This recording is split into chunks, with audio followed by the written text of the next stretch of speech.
Let's go. Let's do this thing. All right, Living Yes, Truth. We're back again live. yeah. So as I was saying, one of the things after when I decided I was going to use the word living truth, and the main purpose behind it, because I could just name it truth. But what about living? You see, there is a difference between truth and living truth. You see, for example, if you see somebody take something away from a blind man, and somebody should ask you if you see what happened, you would say yes, and you will be speaking the truth, because that was what you saw. But if you see somebody give something to a blind man and somebody asks you to explain what you saw, you would also say yes, but this time you'll be speaking of living truth. So that is the difference between living truth and an ordinary truth. You can you can testify and speak the truth about somebody who had just committed a murder.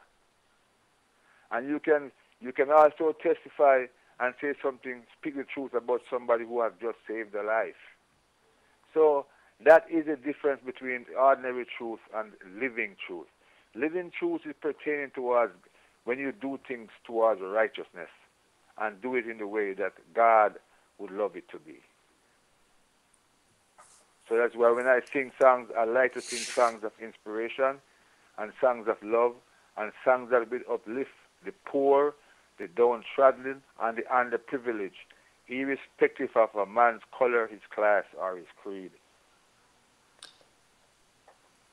That kind of leads me into the next question then, Living Truth, because many of your songs have got a very definite link between the motherland Africa and Jamaican history, especially Resistance and Unite.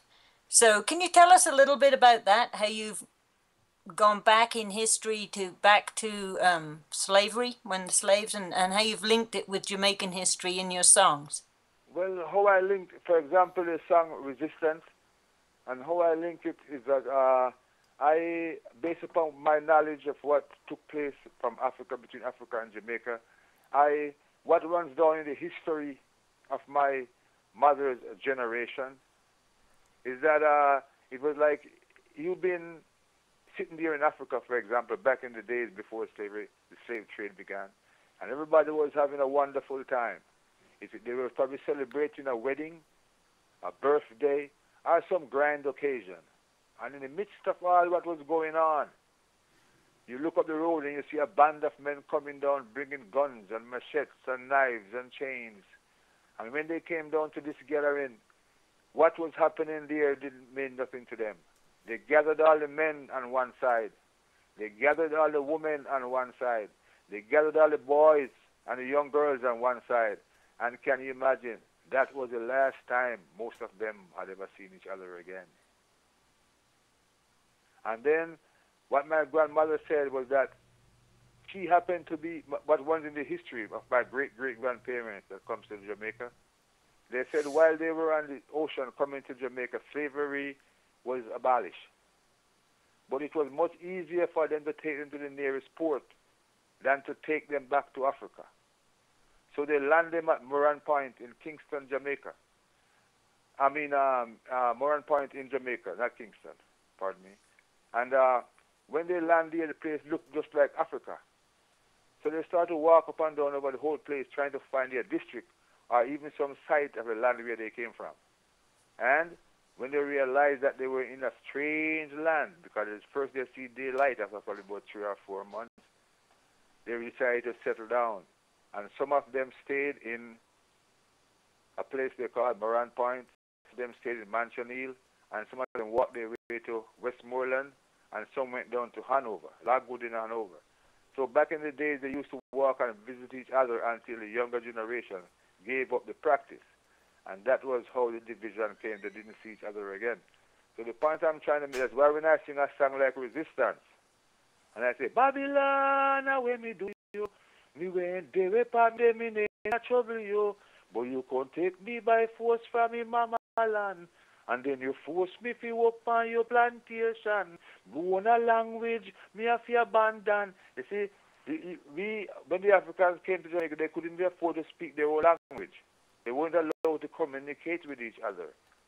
And they tried to train them. And for that went on, not for 4 years, not for 40 years, but for 400 years. And when Paul Bogle decided that he couldn't take it anymore, he marched from Stony Gut to Spanish Town and to get his own government, and to get a government that would recognize everyone. And yet still in the act of doing so, him and 400 of his followers paid the ultimate price with their lives.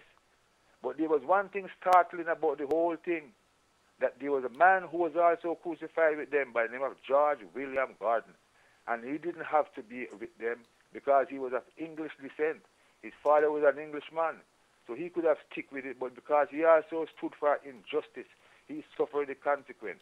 And as a result of that, I have no prejudice in my heart for no one, whether he's black or white.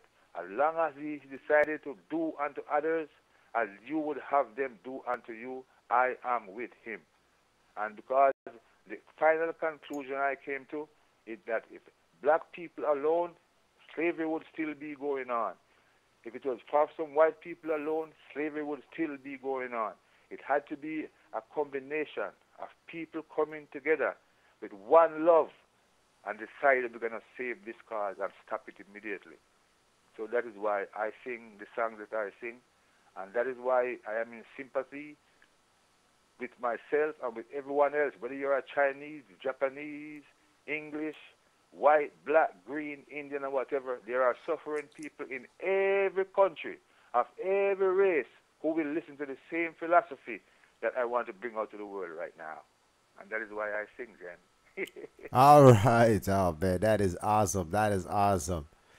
Okay. All right, Living Truth. We're gonna play another tune, and we're gonna come back again with some more real talk. Right now, we're live on the radio, Real Talk with Living Truth, alongside Jen Cheshire. What's going on, Jenny? How you doing over there on the other side? I'm still doing okay. All right. We're gonna play. I'm learning Jamaican history. It's cool. All right, I'm trying to tell you, man. Hey. All right, we'll be right back. Here's some more Living Truth. Extol him that riseth upon the heavens, by his name, Jah Rastafari. One sun that shines, one moon that shines, one wind that blows, one grass that grows. Unite, ooh, unite. One sun that shines, one moon that shines, one grass that grows, one water that flows. Unite, ooh, unite. A group of Muslims over there, so with them own opinion. A group of Rasta over there, so with them own opinion. A group of Christians over there, so with them own opinion. One sun that shines, one wind that blows, one grass that grows, one world that turns. Why so much opinion? One God, one aim, one destiny. If we're gonna sing the same song, let's start